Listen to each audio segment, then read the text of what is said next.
अच्छा तो यार आपने काफ़ी लोगों को ये कहते हुए तो सुना ही होगा कि यार मुझे एंजाइटी और डिप्रेशन है, यार मुझे एंजाइटी हो रही है, यार मुझे डिप्रेशन हो रहा है।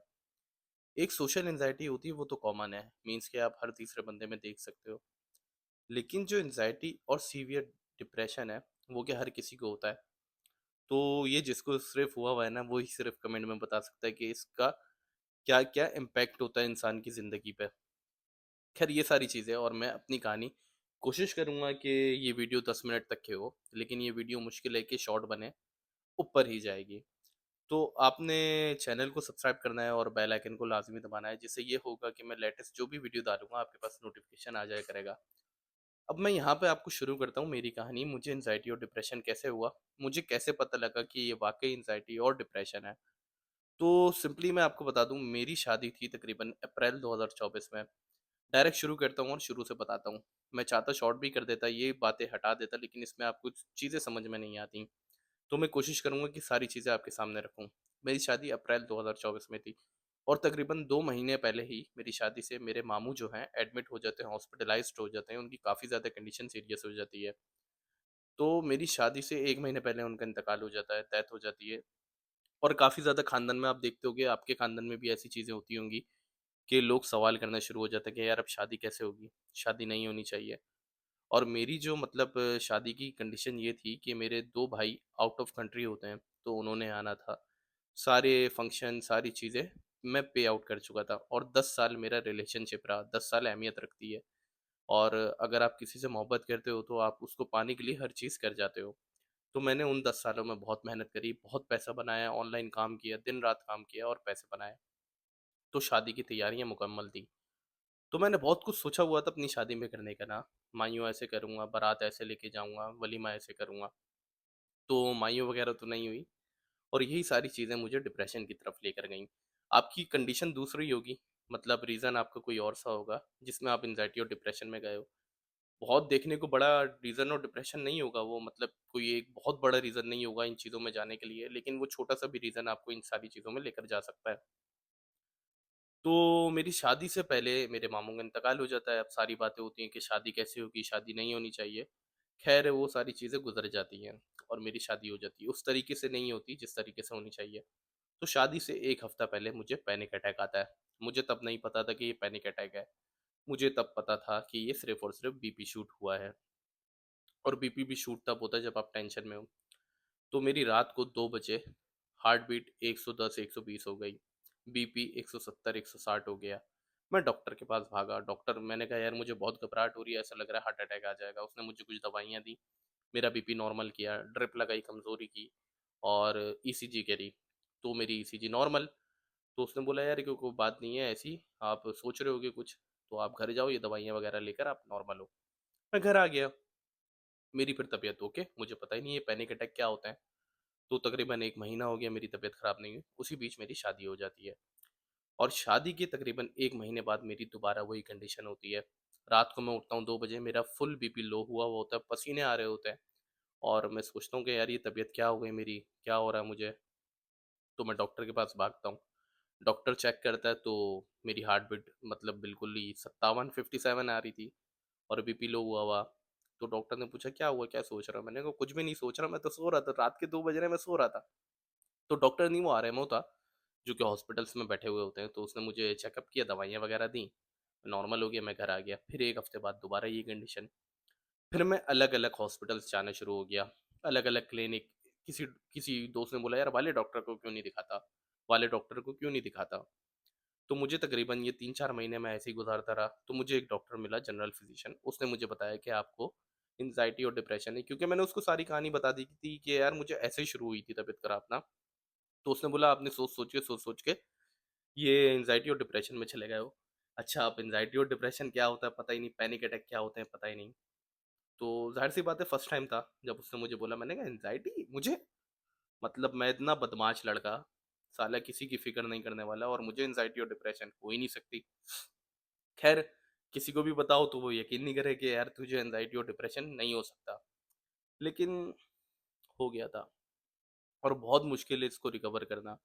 मैं तकरीबन 1.5 साल हो गया, डेढ़ 2 साल हो रहा है, रिकवर नहीं कर पाता।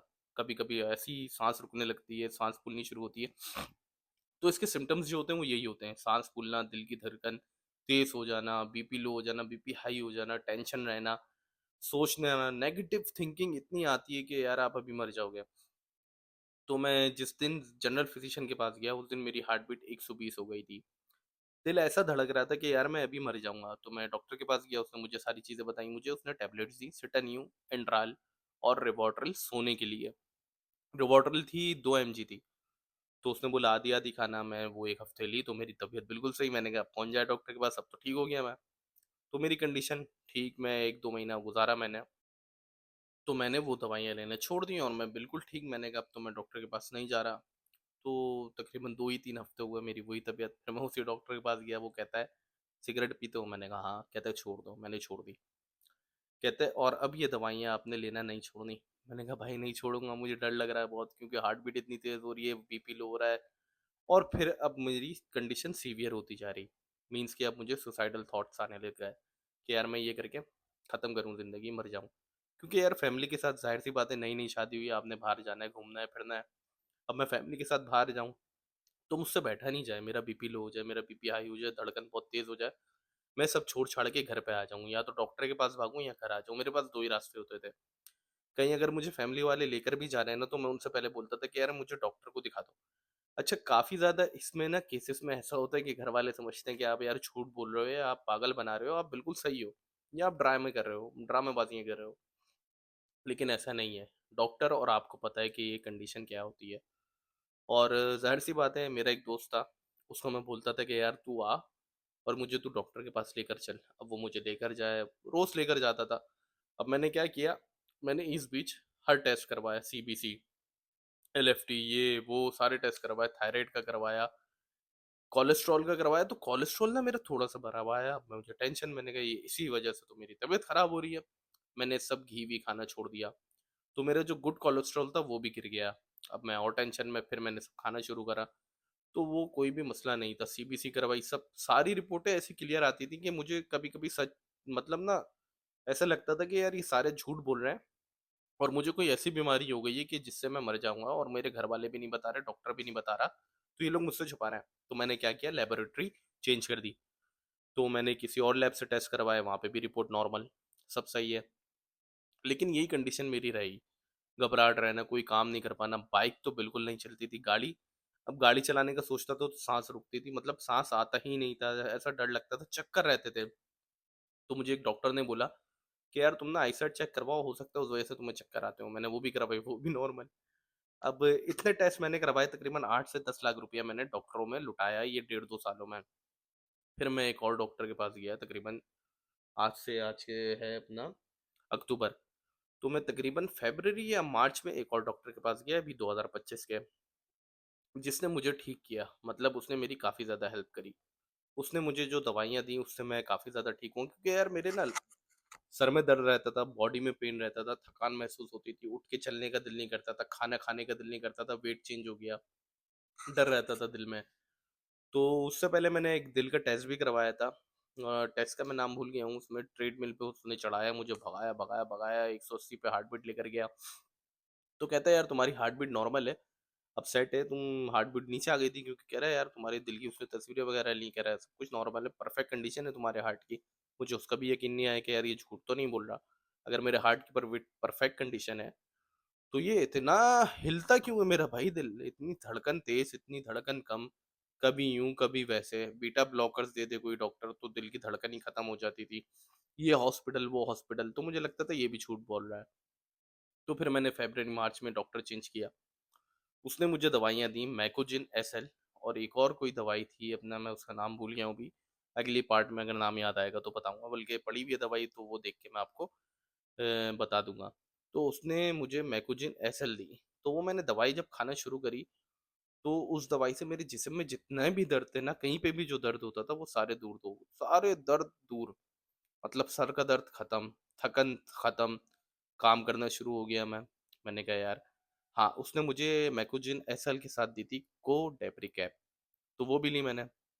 तो साइड इफ़ेक्ट थे कोडेप्रिकेप के ना, ऐसा लगता था ये सब सुन है, और सुबह उठो तो तकरीबन 6-7 घंटे दिमाग सुन रहता था।